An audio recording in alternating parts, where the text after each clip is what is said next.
The computer that landed men on the moon had no hard drive. Its permanent program was not stored on a modern memory chip or disk. Instead, the software that would guide two astronauts down to the lunar surface, and just as important, bring them back home again, was physically woven by hand. Wire by wire, thread by thread, through tiny rings of magnetic metal, smaller than a pencil eraser, packed close together in careful rows. And here's the part that should stop you cold. Once that wire was woven, the fixed memory could not be changed by software. No patch, no update, no let me just fix that real quick. A mistake buried somewhere deep inside a piece of hardware already bound for space had to be found and physically reworked before it flew. So who would you trust with that job? Who gets handed the actual moon landing, thread by thread, ring by ring, and told, get it right the first time, because there is no easy do-over once it's built? Let's back up and set the scene. By the mid-1960s, NASA was building one of the most advanced flying computers in human history, the Apollo Guidance Computer. It would fit in a space smaller than a briefcase, tucked into a spacecraft racing toward another world, and it had to do something no computer had really done before: guide a spacecraft, help correct its course, and respond fast enough to help save a crew's life in real time, all while working with a fraction of the memory you'd find in a modern phone. Here's the twist, though, the part that catches people off guard. For all that cutting-edge ambition, for all that space-age engineering, the way you actually built its permanent memory, the part that stored the flight program itself, came down to a technique almost as old as weaving cloth. Copper wire, a needle, a frame strung with tiny metal rings. Engineers called it core rope memory because when it was finished it looked exactly like that, a woven rope, dense with thread, coiled and patterned, except this rope could think. This rope could fly a spacecraft. The logic behind it was beautifully simple, almost stubbornly simple for something so consequential. Thread a wire through one of those little rings, and to the computer that's a 1. Route the wire around it instead. Skip it entirely, and that's a 0. Do that thousands and thousands of times in the exact right sequence, following the plan down to the last connection, and you're not just wiring a machine. You're hardwiring a program. You are quite literally weaving software into existence with your own 2 hands. Now, who actually sat down and did this? Who took on that task? The software itself was designed and written by engineers at the MIT Instrumentation Laboratory, under Charles Stark Draper, with Margaret Hamilton leading the team responsible for the flight software. They were the ones who wrote it, who tested it, who refined it, and who eventually froze it, line by line, until it was ready to become permanent. But turning that finished program into physical memory, that job belonged to a manufacturing contractor, Raytheon, at its plant in Waltham, Massachusetts. And the people who actually sat at those weaving frames, day after day, needle in hand, hour after patient hour, they were overwhelmingly women. Many brought skills associated with New England's long textile tradition, a region with generations of experience in exact, careful handwork.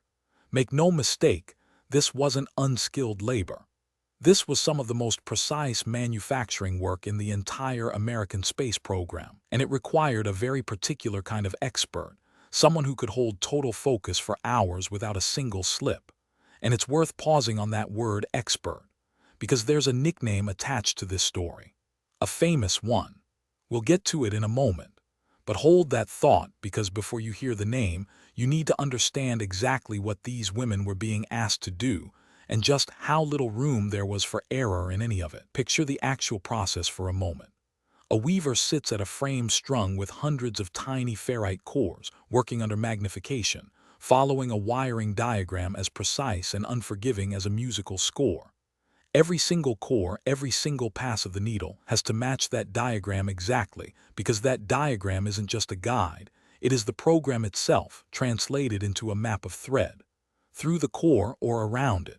1 or 0. Multiply that single decision by tens of thousands, across a memory that held on the order of 36,000 words of permanent program storage.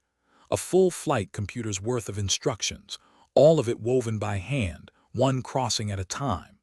And remember what we already said: no software update. If a weaver made an error somewhere deep inside a module, it had to be caught, physically reworked, and tested before the module could fly. All of it under a launch schedule that didn't wait for anyone, that kept moving forward no matter what. That is the kind of pressure these women worked under, day in and day out. Precision wasn't a nice-to-have here.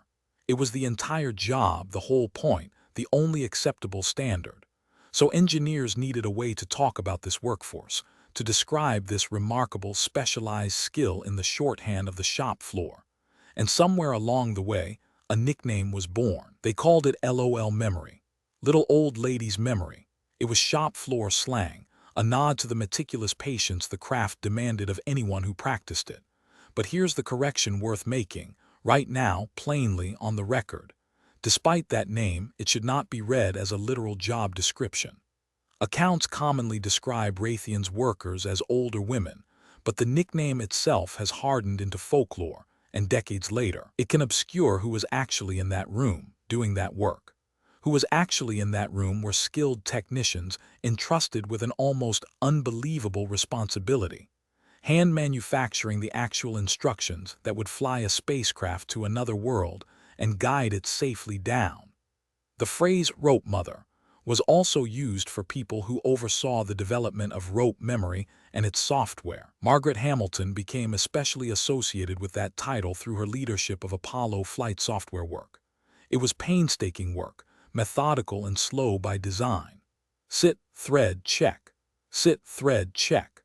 Hour after hour under magnification, with the weight of a national mission resting on wire no wider than a hair. There was no glory in the tedium of it, no applause waiting at the end of a shift, just the quiet, relentless discipline of getting it right every single time, because everything downstream, every phase of the mission that followed, depended entirely on that discipline holding. And here's one more thing worth knowing before we close this out. The Apollo guidance computer recorded no failures in flight operations. Think about that for a second. A manufacturing process with almost no tolerance for error, done by hand, under deadline, by a workforce whose names mostly went unrecorded and unrecognized at the time, and it held when it mattered. It's also worth setting the record straight on something people sometimes get tangled up. Those famous 1202 and 1201 alarms during Apollo 11 final descent to the moon. That wasn't a wiring failure, and it wasn't a flaw in the woven memory at all. The computer was overloaded by extra work associated with the rendezvous radar, and its priority-driven software recognized the overload and kept the critical work running, exactly as it was built to do under pressure. Different team, different triumph, but part of the same larger story of getting it right when it mattered most, of building systems that could be trusted. So think back to where we started, a spacecraft computer with no hard drive and no easy undo, its permanent program physically threaded into existence by hand, one core at a time. Now you know the rest of it. Designed by the engineers at MIT, physically woven with extraordinary precision by the women of Raytheon's Waltham plant, skilled, focused workers doing work so exact that it still holds up today as some of the most reliable computer memory ever flown. Somewhere in a museum today sits a piece of that original core rope, a small tangle of copper and ferrite that doesn't look like much at first glance. But look closer. That's not just wire. That's the Apollo program itself, still woven into shape, exactly as it was left by the hands that made it, hands that got the moon landing right, because that's what it took to get us there.